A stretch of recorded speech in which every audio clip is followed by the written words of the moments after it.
Bienvenidos a Rechecar. En este vídeo tutorial os muestro cómo montar unos faros antinieblas de un Kia Carnival en un Renault Trafic del año 2003. Comenzamos. Con un taladro perforamos unos agujeros en la zona donde van a ir situados los faros.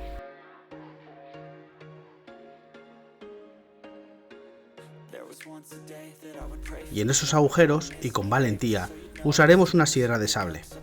Una vez preparada la cavidad, toca insertar el portafaro.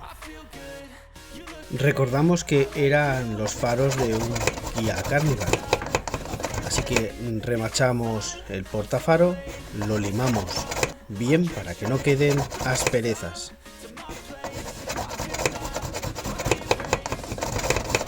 Y metemos el faro antiniebla y queda perfecto.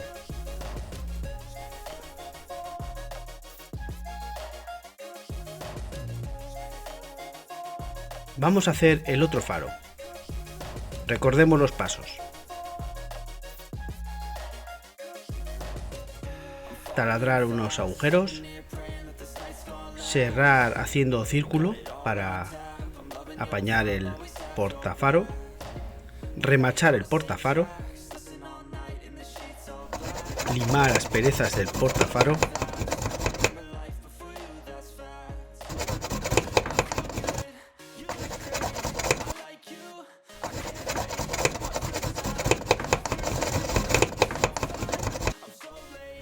e insertar el faro.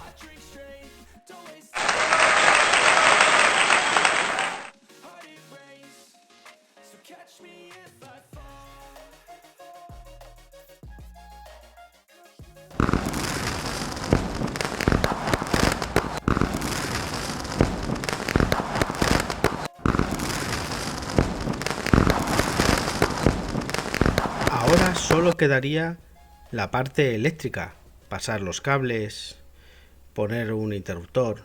Eso lo veremos más adelante en otro vídeo. Suscríbete en Rechecar.